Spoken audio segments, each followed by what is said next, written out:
Tenho o prazer de receber em nossos estúdios, e vou bater um papo com ele em 2 blocos, o líder do PSDB no Senado Federal, o senador Álvaro Dias. Para você de casa que talvez não acompanha muito política, Álvaro Dias nasceu em Quatá, no interior de São Paulo, mas passou sua infância em Maringá, a adolescência foi para Londrina, onde foi eleito vereador no Paraná, em Londrina.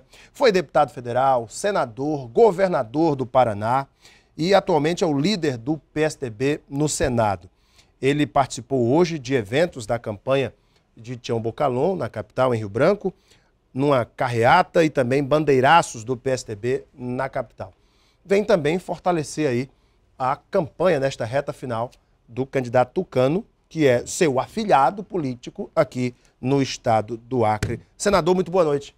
Oi, boa noite. Tudo bem com o senhor? Um prazer estar de volta aqui com você. Senador, o que representa o Acre e Rio Branco para o PSDB depois das expressivas votações tucanas no nosso estado? Foi aqui que Serra teve sua maior vitória. Foi aqui que Alckmin bateu Lula no primeiro turno, nas eleições anteriores. E foi aqui que o atual candidato a prefeito venceu o atual governador do PT na eleição de 2010. O que isso representa para os tucanos? O PSDB tem um apreço especial pelo povo acreano, exatamente pela retribuição. Nós imaginamos que seja uma forma de retribuição do povo do Acre, porque sei que Fernando Henrique Cardoso, quando presidente da República, procurou atender o Acre como um grande estado, colocando o Acre como prioridade.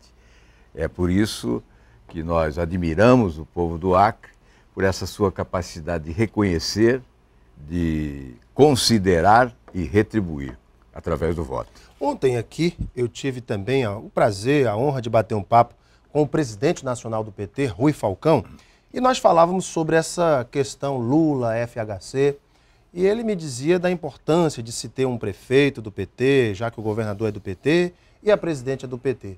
Eu citei o caso de Fernando Henrique com o Jorge Viana. Exato. Fernando Henrique do PSDB e Jorge Viana do PT no governo do Acre. Mas ele foi categórico. Lula colocou 10 vezes mais recursos no Acre do que Fernando Henrique. O que o senhor tem a dizer sobre isso? Eu tenho a dizer que os meus companheiros aqui, especialmente o Tião Bocalon, me apresentam um relatório totalmente diferente. Mas esse presidente do PT diz tanta verdade que ele continua dizendo que o mensalão não existiu. E o Supremo Tribunal Federal condena o mensalão, condena os mensaleiros, e nós queremos condenar agora os criadores do mensalão. Mas ele diz que o mensalão começou lá em Minas, com Azeredo. E por que o PT do não PSDB. tomou providências? Eles dizem que em 98 houve um mensalão em Minas, em 98. Por que não tomaram providências? Por que não denunciaram? Por que não encaminharam ao Ministério Público? Não o fizeram. Apenas em 2005, quando da denúncia do mensalão do PT, tiraram do armário essa história e trouxeram à baila. Mas prevaricaram porque estiveram no poder. Não tomaram providências, é prevaricação. E nós queremos que julgue. Se houve um mensalão lá atrás, que eu desconheço, porque isso não foi investigado no Congresso, o mensalão do PT sim foi investigado. E eu participei da investigação. E hoje está sendo condenado. Agora o eleitor tem a chance de condenar o modelo. Porque de nada adianta para o Brasil condenar o mensalão e os mensaleiros se não condenarmos esse modelo. Que modelo é esse? É o modelo que cria mensalões todo dia. É o modelo do governo aparelhado, uma relação de promiscuidade de quem governa com quem apoia, fazem a cooptação geral, engordam a base aliada, aí distribuem cargos, funções, verbas, etc., e esgota a energia financeira do Estado brasileiro. Mas falta dinheiro para investimentos produtivos, para educação, para a saúde, para a segurança pública, porque a manutenção desta máquina custa muito caro. É por isso que a eleição é a hora do eleitor condenar esse modelo. Quem sustenta o grupo político que está no poder e que gerou o mensalão no Brasil não pode merecer o respeito e o voto do eleitor brasileiro no momento em que o Supremo Tribunal Federal dá uma lição histórica ao país. No entanto, seus adversários, os petistas, condenam o presidente Fernando Henrique Cardoso por conta dos escândalos da compra de voto para a emenda da reeleição do primeiro mandato dele. E por que não tomaram providências? Assumiram o poder. Se existiam irregularidades, era dever de quem assumiu o poder responsabilizar civil e criminalmente os envolvidos em irregularidades. Quando não se toma providência, comete-se o crime de prevaricação e perde autoridade para falar. Não deviam estar falando mais. O senhor afirma, o senhor me falava aqui nos bastidores, que confia muito numa vitória no primeiro turno do seu candidato aqui em Rio Branco. Os petistas acreditam o contrário. O candidato deles vai vencer no primeiro turno. Quem tem razão, os petistas ou os tucanos? Nós temos crenças diferentes, né? Eles não acreditavam na existência do mensalão. Nós sempre acreditamos e denunciamos o mensalão. Agora está comprovado que o mensalão existe. Está sendo condenado no Supremo Tribunal Federal por juízes imparciais, implacáveis, mas imparciais, responsáveis, sérios e competentes. Aliás, o ministro relator, Joaquim Barbosa, foi indicação do presidente Lula. Aliás, a maioria dos ministros, né?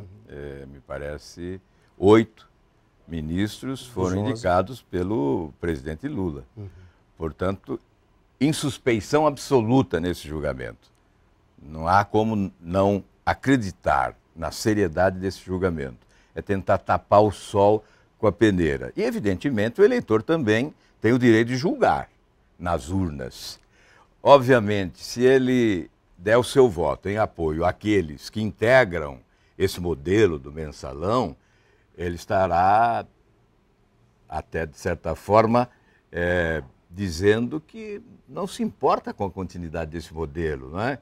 Que não vê tanto mal assim nesse modelo. E olha, eu posso dizer, esse modelo esgota a capacidade financeira do Estado de investir produtivamente. O povo brasileiro teria maiores benefícios se não desperdiçassem tanto dinheiro público, se não houvesse tanta corrupção. A Transparência Internacional diz que são 70 bilhões de reais que são jogados pelo ralo da corrupção todo ano no Brasil.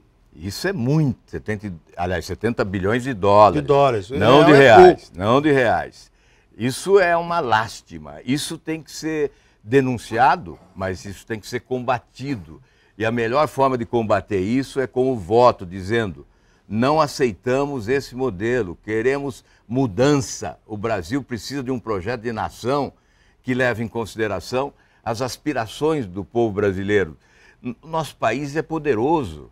O povo seria muito mais próspero e muito mais feliz se não gastassem tanto na manutenção dessa máquina política de apoio ao governo. O PSDB, nas últimas eleições presidenciais, tem vencido o PT no Acre. Na capital, então, tem sido de goleada. No entanto, na hora de eleger ou um governador do PSDB ou um prefeito do PSDB, o PT continua levando vantagem. O que está faltando aos tucanos locais para vencer uma eleição em Rio Branco e no Estado? Talvez o que estava faltando não falte mais. Houve aglutinação, a parceria de forças políticas e há uma candidatura forte, provada positivamente no plano administrativo como gestor, que é o Tião Bocalon. Foi prefeito já por 3 vezes e um grande prefeito. Portanto, tem essa experiência administrativa imprescindível, não é? E certamente chegou a hora. Chegou a hora de vencer, de mudar e de apresentar uma proposta alternativa de gestão que satisfaça a população de Rio Branco.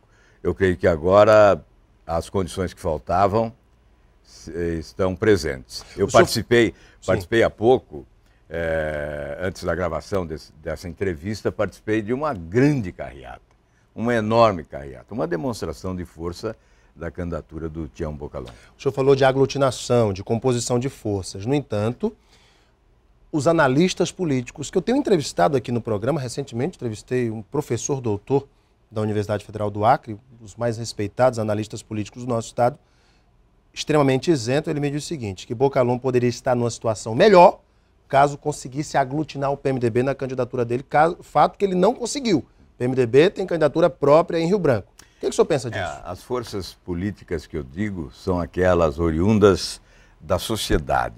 Então, o que se percebe é que há um apoiamento das várias camadas da sociedade, de lideranças sociais, né, à candidatura do Bocalhon. Sigla não importa muito.